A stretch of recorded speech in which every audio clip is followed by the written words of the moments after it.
Hey there, Mallory Wilsey here, Chief Producer of the Enrollify Network. And I want to take just a moment to tell you about another show on our podcast network that I think you'll love.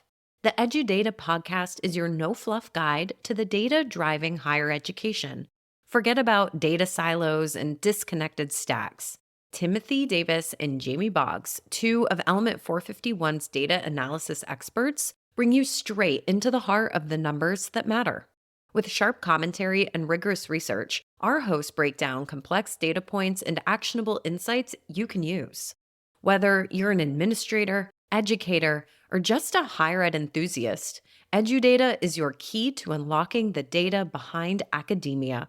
New episodes drop every Friday morning, and you can subscribe to the show by visiting podcast.enrollify.org or just search the EduData podcast wherever you get your podcasts.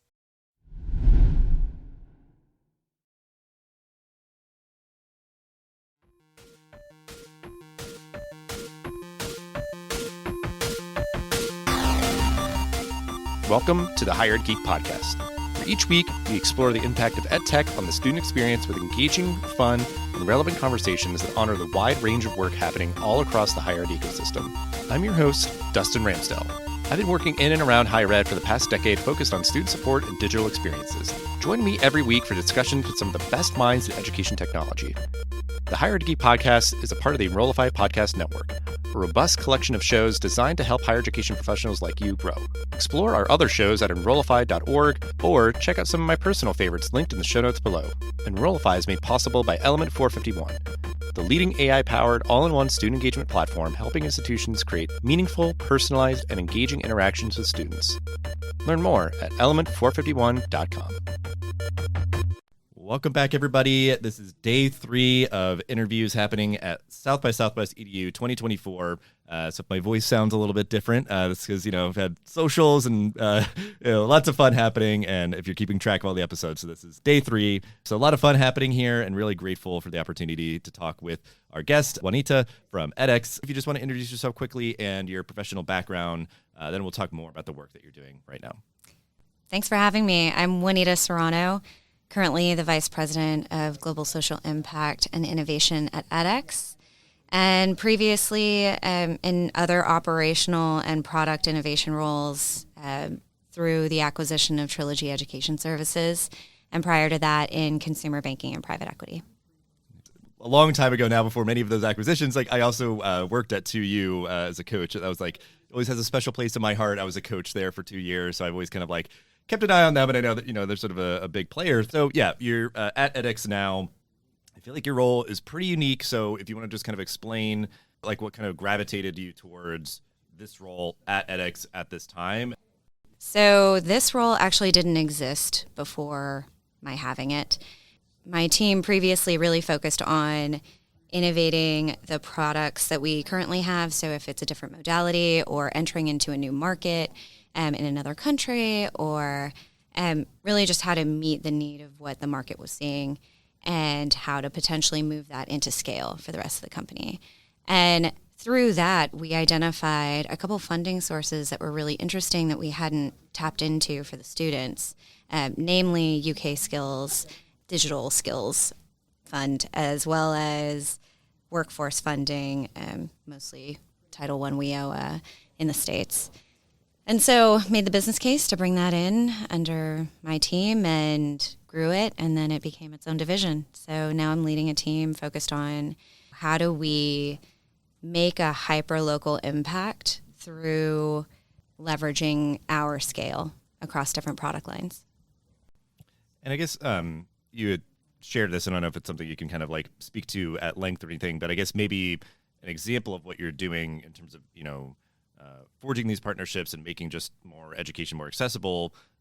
We met through a Slack community, and you shared about the Verizon sort of partnership that's sort of giving, I know it's sort of a curated sort of selection of courses and everything. So is that a good example kind of what you're kind of working on? Because like you said, there's a lot of wonky, policy and funds and that sort of thing. But I think that idea of Verizon, household name, they're sort of partnering with, Is that a good example of kind of what you're working towards? I think that there's kind of 3 different lenses that I look at it through.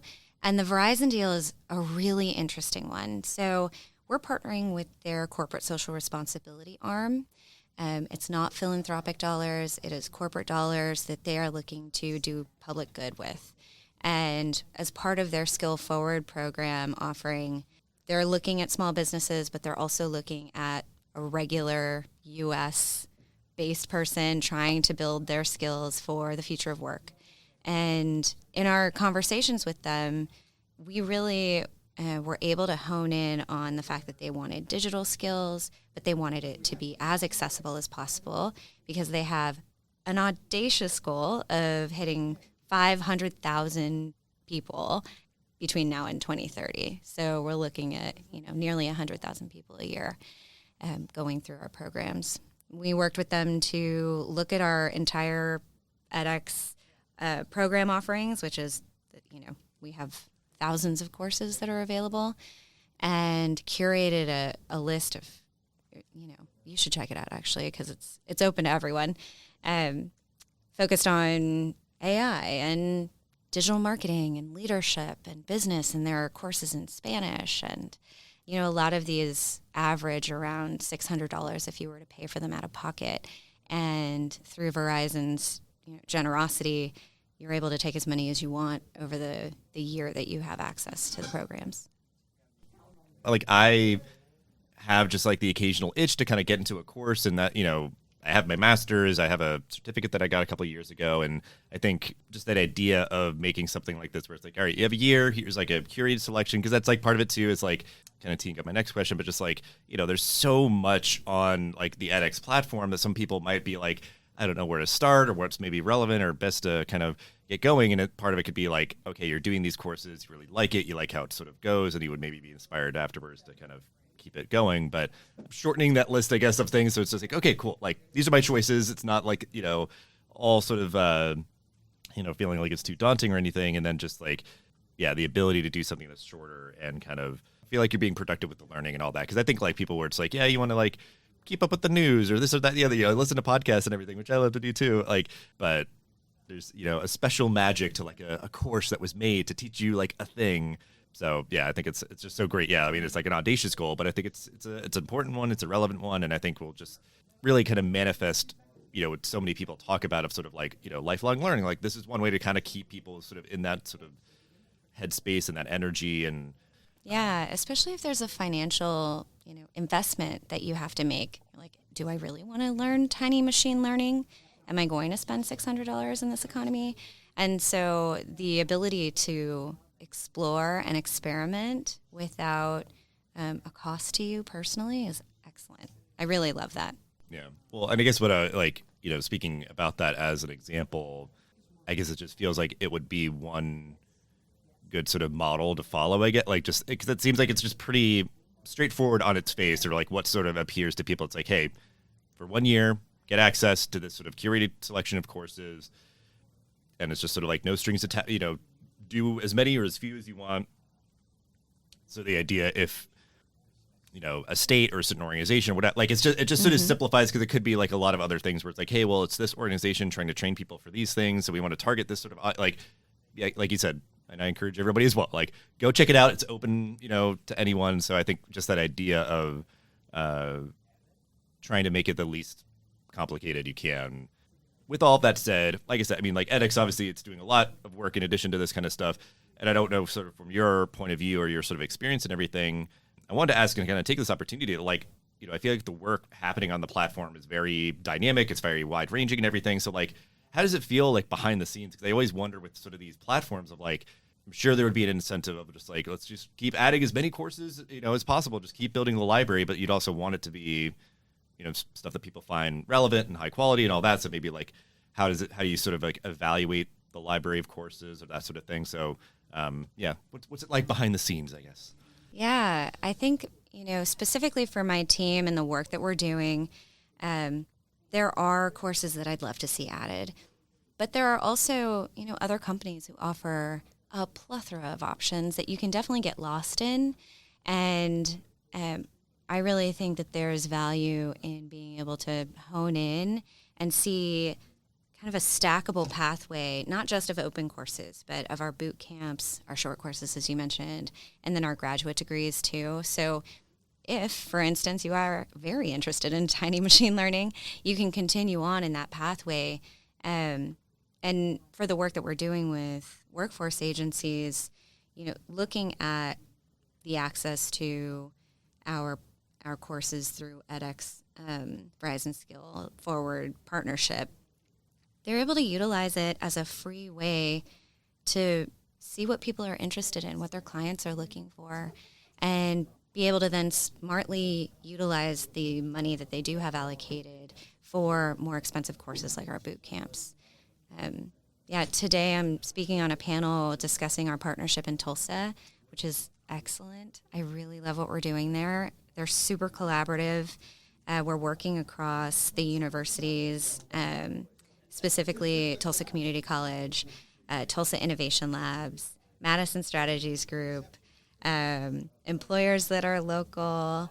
The ecosystem there is really eager for innovation and collaboration. And what we're doing is really focusing in on Northeast Tulsa, which is has a higher rate of unemployment, lower socioeconomic bands. Tulsa has a program right now where they're incentivizing people with remote jobs to come and live there to contribute to the economy. And our kind of thesis around this is that there are people who can do those jobs that are in that city. And how do we identify them? How do we ensure that they get the education that they need?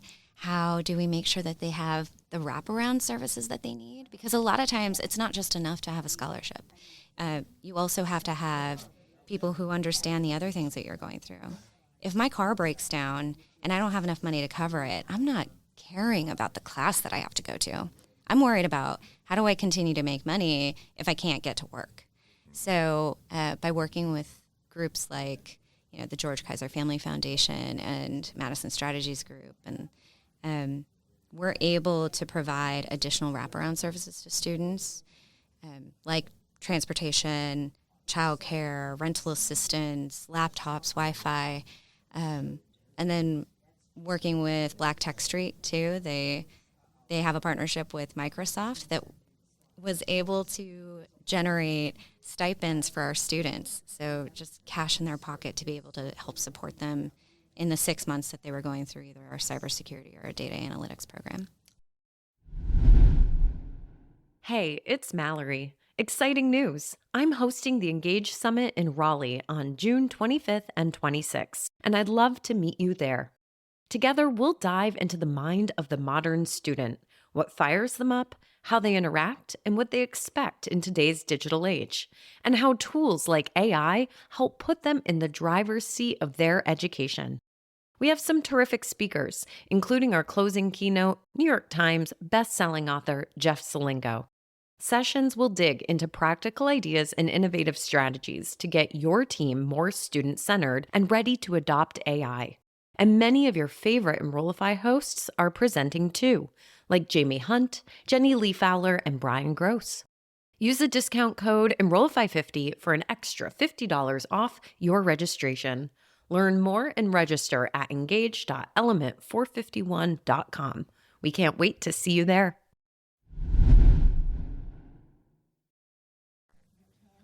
So the work that you're doing there obviously seems, hyper local, and obviously, you're targeting that region for a reason. And I guess it seems to me like it would be this sort of a unique blend, or like a good example of this this hybrid blend of, I guess, correct me if I'm wrong, like the courses are hybrid, but then you're working with them in person, because obviously they're, like you said, it's they're there. That can be talent that you pull from for the jobs that are there. They want people to do these things there. So you're trying to get maybe, the best of both worlds of efficiently teaching through this platform and all that, while utilizing local resources or obviously those sort of things. Because I think that I'm starting to clue into these sort of cool examples like that. That it's people, certainly working in this space where it's digital education is going to take over everything. Nobody's going to go to, a campus anymore. And it's I think, we've certainly seen that more people want to take online programs, or even take some online courses if they're, studying at an institution. But you can have really positive impact Exactly. Yeah. So one of the things that I absolutely love that we do is because our program, it's synchronous, it's online, they're cohort based. So everyone starts in their cohort at the same time when we have a launch event. So they come with a supportive person. So it could be someone from their family, a friend, a child, and they are introduced to not just us and their instructional staff, but also to all of the community organizations and employers that are part of our convening that are there and going to support them through their program.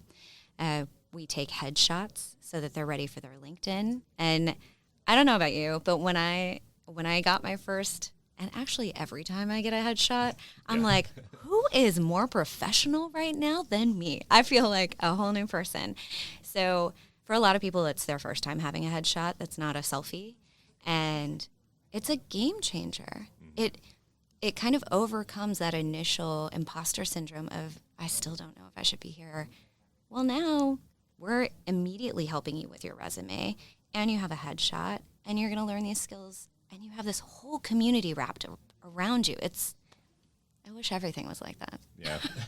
Well, no, and I think it's like anybody might be familiar with like, oh, well, yeah, when you go to an institution, if you're enrolling in a 4-year degree program, they are going to kind of roll out the red carpet for you and have a whole orientation and, sort of new student experience and everything. But like, because it's that recognition, whether explicitly or implicitly, like, like how powerful it is to welcome people in, where it's like, you're going to be on a journey here. Like, and like, we're here for you. Like, it's going to be hard. It's going to be tough, but we're here for you. And it just being really affirmative with like stuff like the headshots and it being like getting you on the right track from day one. Because I feel like sometimes, people just like, like they don't get one for whatever reason, and it's just like, oh, this is, it's just something I took on my couch 10 years ago, and that's what I use for LinkedIn or whatever. And it's just like, you deserve a nice headshot. Like, come on, like, that's what I love to see when people get those and, or like remarking, being like, they're like really proud of it and sharing it and all that.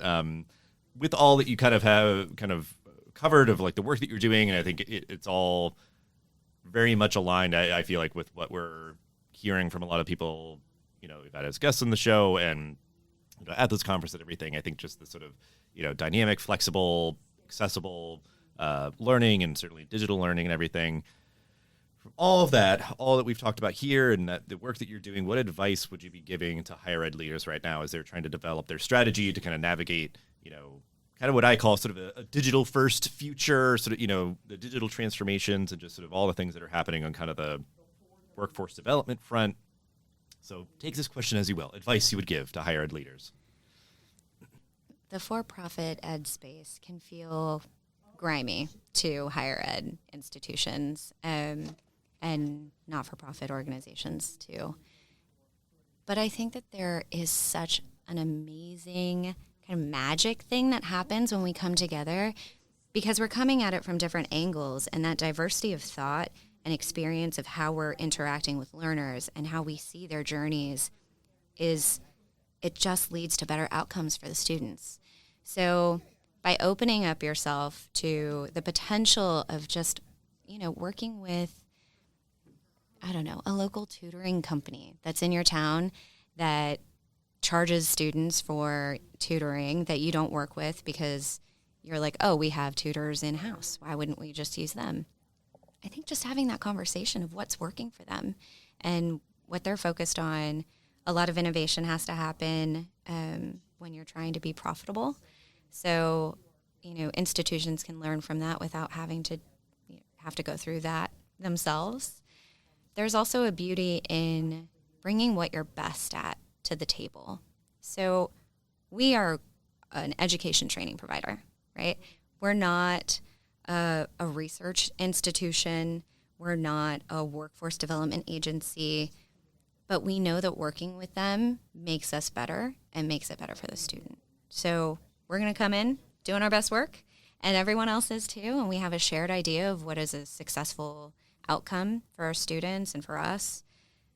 And it makes such a difference. So be open, please. Yeah. Well, no, I think that's like, as with many things, the trend was sort of heading in this direction. Prior to the pandemic, I think this sort of forced the point of institutions acknowledging that, like, I think they have more in common than they might sort of recognize or speak to with like health systems and cities, like these massive, complicated organizations that like have like a really big mandate and sort of like what they're trying to do and support people and everything, and that they really need the support of a lot of partners to make that happen. Like they certainly could do it on their own, but I think, like you said, like the opportunity or sort of the incentive for innovation and just recognizing like what are they best suited to do. And I think part of it is the idea that like they can often lead with their brand that's been around for hundreds of years, and it's like, okay, we're partnering with this organization to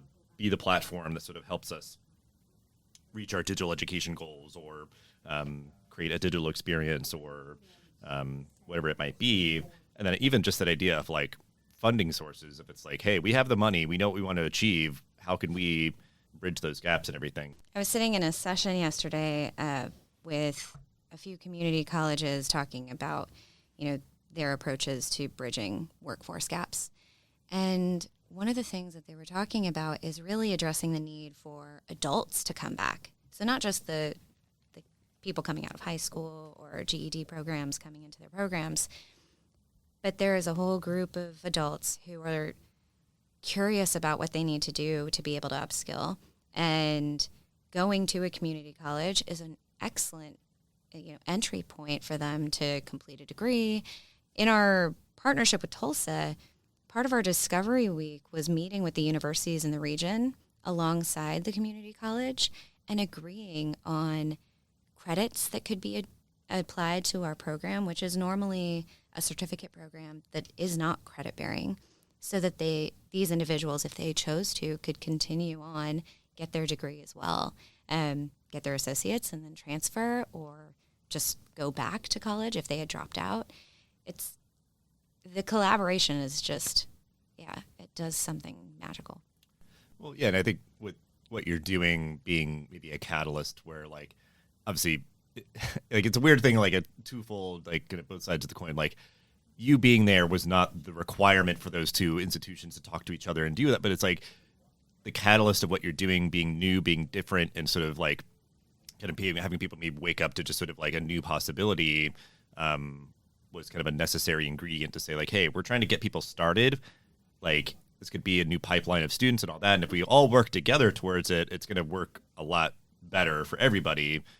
So I think, one, just the acknowledgement that, like, you could be taking these, like, digital courses and get credit for it, I feel like is even just, like, one step in the right direction, where it's like, well, these aren't, like, your traditional courses, but if it's like, okay, you're going to get some credit for these, it's like, why don't you kind of, like, respect some credits from over here or something, and just, like, start to get people doing stuff like this, having these kind of conversations, hopefully gets institutions thinking differently about how they're kind of delivering learning and kind of living in an ecosystem of, like, their other partners and other institutions and stuff. And many of the partners that I work with, there are a lot, are wanting to be innovative. They want to partner, they want to collaborate. It is very difficult sometimes with the bureaucracy that exists within their institution. So having the ability to be the one taking on the risk, the one having to do the innovating with the programming or the way that we're supporting students, and, an endowed position because of this grant funding, what does all that look like without having to add in the complexity on their side? And then they can show outcomes. So they're like, hey, can we just pilot this? Like, let's just try it out. You don't have to spend anything. You don't have to hire anyone. We'll just try it. If it doesn't work, no skin off your back, right? But when it does work, they're able to show to the provost or whoever they need to prove that it is worth investing in, that they should build more around it and listen to people who are trying new things. Well, I appreciate you indulging my sort of stream of consciousness with this, because I think, it's getting me to sort of, like, think about and connect dots, which I always love for any of these episodes. And I just think that's, like, getting into the way that you all are approaching this. We will wrap up, though, with our usual question. If you want to kind of just final thought, call to action on this topic, if you whatever you want to do to kind of just put a nice bow on this conversation, the floor is yours. Well, if today is any indication, I absolutely love ideating. So reach out, find me on LinkedIn. Also check out, just Google edX, Verizon, Skill Forward, and utilize that free opportunity for you. It's totally worth it, and also no risk to go along with the theme. Yeah. Well, and it's like that idea of, when there's like opportunities like this, I was talking to somebody last night and they're just like, basically being like, hey, you're kind of like leaving money on the table. Like, like in the situations like that, if you have like an education benefit and people aren't using it, like they're talking in that context of like that's part of their role is trying to encourage people to, utilize that program that they're offering. Oh, you should connect me, because also connected to the work that I've done at 2U and edX and Trilogy, I have been a user of every single product line, including Get Smarter. So I am a total advocate for utilizing your education benefit. Yeah, we will leave it there. We'll have ways certainly to connect with you and edX and the Verizon partnership as well in the description of the episode. But just thank you so much for hanging out and sharing what you did. Thank you.